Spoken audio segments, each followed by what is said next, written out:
بسم اللہ الرحمن الرحیم۔ السلام علیکم۔ آپ ہمارا یوٹیوب چینل ویس آف اوورسیز دیکھ رہے ہیں۔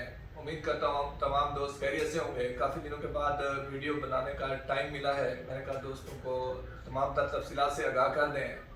اقامہ تجدید کے حوالے سے بہت ساری کالز آ رہی ہیں، اس میں تفصیل آپ کو بتاتے چلیں کہ اقامہ جو ہے پریویس ختم ہو جائے گا، 4 سال 3 سال جتنا بھی جس کا ختم ہے، آگے 2 سال کا اقامہ رینیو ہوگا۔ ان کی تفصیلات کافی دوستوں نے یوٹیوب پہ اور ٹک ٹاک پہ پوچھی ہے۔ اس میں یہ ہوگا کہ آپ کا اقامہ 2 سال کا رینیو ہوگا، اس میں آپ چھٹی آ جا سکیں گے۔ سیم کفیل پر بھی ہو سکتا ہے، اگر آپ کفالہ دینا چاہیں، ہمارے پاس آنا چاہیں تو کفالہ بھی ہم کر سکتے ہیں۔ تو اس میں منسٹری آف لیبر کی ایک فیس تقریباً یہ 12,700 بنتی ہے، تقریباً جو ہے وہ 12,700 آپ کی فیس لگے گی مکتب عمل کی۔ جبزات کی فیس آپ کو پیڈ کرنی ہوگی اور تامین آپ کو خود کرانی ہوگی۔ اقامہ آگے 2 سال کا ہم رینیو کر کے دے سکیں گے۔ یہ تمام دوست جو پوچھ رہے تھے تفصیل میں بتائیں، وہ ہم کیونکہ کال پہ اور اس طرح تو آپ کو بتا نہیں سکتے، کیونکہ کافی ادھر بھی رش ہوتا ہے، اس وجہ سے دوستوں کی کالز جن کی نہیں اٹینڈ ہو سکتی ان کے لیے ان سے معذرت کرنا چاہوں گا، مصروفیات کی وجہ سے کال اٹینڈ نہیں کر پاتا۔ تو مطلوب افراد کے لیے ان کی زیادہ کالز آ رہی ہیں، میسیجز آ رہے ہیں۔ مطلوب افراد کا صرف یہی ہے کہ محکمہ تنفیذ میں وہ خود جائیں، اور کوئی اس کا سلوشن نہیں ہے۔ وہاں پہ بھی کوئی آپ کو اریسٹ نہیں کرتا، وہاں آپ کا حل نکلے گا، جو بھی مسئلہ ہوگا وہیں آپ کا حل ہوگا۔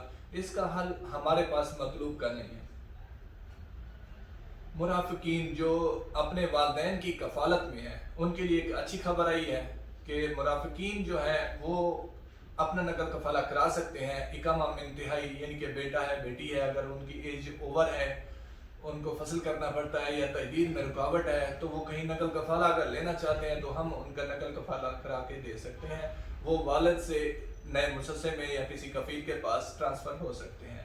یہ ان کی پریویس فیس بھرنے کی بھی ضرورت نہیں ہے، جو ان کے والد پر یا اس کی جو پیچھے ٹیکسز ہیں وہ کمپلیٹ آپ کو نہیں بھرنے پڑیں گے۔ جس جگہ آپ نئے جائیں گے وہاں منسٹری آف لیبر کی فیس پیڈ کریں اور اقامہ رینیو کروائیں۔ یہ مرافقین والوں کے لیے ایک خبر تھی۔ دوست کافی پوچھ رہے تھے کہ اقامہ کتنا ایکسپائر ہونا چاہیے۔ اقامہ خروج نہائی والے جو بتا رہے ہیں کہ اقامہ خروج نہائی بھی کینسل ہو جائے اور تجدید بھی ہو جائے، اس کے لیے صرف ایک ہی سلوشن ہے، سیم کفیل آپ کا خروج نہائی آپ کا کینسل کر سکتا ہے۔ لیکن اگر وہ اقامہ رینیو نہیں کر پا رہا، 3 4 سال 5 سال سے اقامہ آپ کا ایکسپائر ہے، پہلے اقامہ رینیو کروا لیں، پھر جا کے آپ کا 1,000 کا چلان ہوگا اور آپ خروج نہائی کینسل کر سکتے ہیں۔ تمام دوست اپنا بہت سارا خیال رکھیے گا۔ اللہ نگہبان۔ السلام علیکم۔